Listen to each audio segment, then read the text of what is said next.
आज का मंत्र है यजुर्वेद के 25वें अध्याय का 13वां मंत्र। ओम यः आत्मदा बलदा यस्य विश्व उपासते प्रशेषं यस्य देवाः यस्य छायामृतं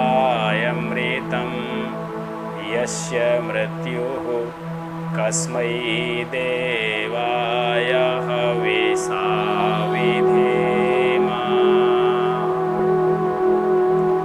इसमें परमपिता परमात्मा से प्रार्थना की गई है कि हे प्रभु, आप आत्मज्ञान, यह आत्मदा यानी तुम आत्मज्ञान के देने वाले हो, वलदा आत्मा के वल को देने वाले हो, बल भी प्रदान करने वाले हो, यस्य विश्व उपासते जिसे संपूर्ण विश्व उपासना करता है। देखिए, वेद ने हमें यह उपदेश दिया है कि हम भगवान को यदि धर्मों में, जातियों में, देशों में और इस तरह से बांटेंगे तो निश्चित रूप से ही हमारा मानव जाति का नुकसान है, क्योंकि परमात्मा संपूर्ण विश्व के द्वारा उपासित किया जाता है। वो कण कण में व्याप्त है, हर जगह आत्मा, हर जगह परमात्मा। और यदि हम उन्हें मंदिरों तक, मस्जिदों तक, गुरुद्वारों तक या अन्य किसी पूजा स्थल तक सीमित कर देते हैं, ये हमारी संकीर्णता है। परमात्मा वह है जिसे संपूर्ण विश्व में सबके द्वारा उपासित किया जाता है, प्रार्थना की जाती है। तो ऐसे ही परमात्मा से हम उपासना करते हैं, प्रार्थना करते हैं। प्रशेषम यस्य देवाः, जिसकी समस्त देवता लोग प्रशंसा करते हैं, यानी कि उसकी उपासना करते हैं, जो समस्त समाज को ज्ञान और आत्मा के बल का देने वाला है।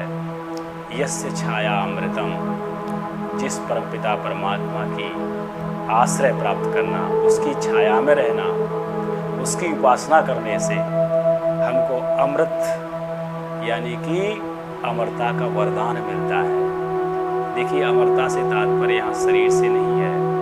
शरीर का मरना और जन्म लेना एक अलग बात है, लेकिन जब आप ध्यानस्थ होकर के अपने प्रत्यक्ष चेतनात्मा का ध्यान करेंगे, उसका अधिगम करेंगे, तो आप उसी अमृत का पान करते हैं।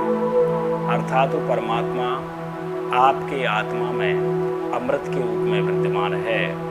उसी परमात्मा की छाया में रहने से हमें अमृत का पान करने को मिलता है, जहाँ कोई परिवर्तन नहीं है। यस्य मृत्यु, यानी कि जिसको न मानना, जिसको न जानना, जिसकी उपासना न करना, यानी केवल प्रकृति आदि भौतिक पदार्थों में ही अपने आप को लगाए रखना, मन बुद्धि चित्त अहंकार तक ही अपने आप को सीमित रख लेना, तो निश्चित रूप से हम मृत्यु के ग्रास तो हैं ही, मृत्यु के ग्रास तो हैं ही। हमें मृत्यु आदि के कष्टों से दूर करने के लिए उस परमपिता परमात्मा की प्राज्य स्वरूप आत्मा के द्वारा और उपासना करनी चाहिए। कस्मै देवाय, कस्मै कहते हैं जिसका, हविष्य माने विशेष प्रकार से आत्मा के द्वारा, हृदय के द्वारा, केंद्र के द्वारा विधेम, विशेष भक्ति करें, उसका ध्यान करें, उपासना करें।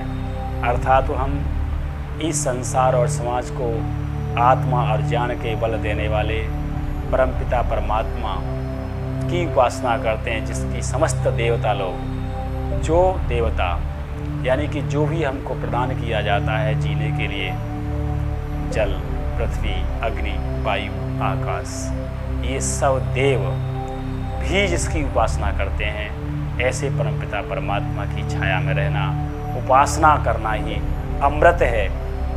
और न न उपासना करना ही मृत्यु है। ऐसे ही परमपिता परमात्मा ईश्वर की हम हृदय से, आत्मा से विशेष भक्ति के द्वारा, यानी कि उसकी आज्ञाओं को पालन। देखिए विशेष भक्ति क्या है? अगर हम परमात्मा की चापलूसी करते हैं तो ये भक्ति नहीं है। हम उसको भोजन कराते हैं, वस्त्र पहनाते हैं, ये केवल चापलूसी है। हमें उसकी आज्ञा का पालन करना चाहिए।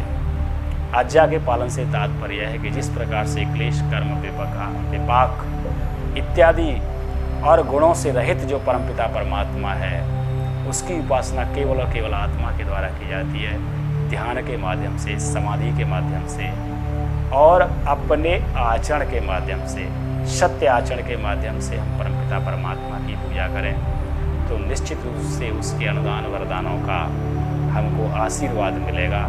ऐसे परमपिता परमात्मा से प्रार्थना करते हैं। इसकी पंक्तियाँ भी हैं। तू ही आत्म जान बलदाता, स्वयस वेज जन गाते हैं। तेरी चरण शरण में आकर भव सागर तर जाते हैं। तुझको ही जपना जीवन है, मरण तुझे बिसराने में। मेरी सारी शक्ति लगे प्रभु तुझसे लगन लगाने में, तुझसे लगन लगाने में। यानी हम अपनी संपूर्ण क्षमताओं के साथ उस परमपिता परमात्मा जो सर्वव्यापक है, कण कण में निवास करने वाला, सभी आत्माओं का पिता, सभी प्राणियों की आत्माओं का पिता परमात्मा है, उसकी उपासना सत्य आचरण और अपने विशेष कर्म के द्वारा करें। ऐसी वेद हमको आज्ञा देता है। इति ओम शम।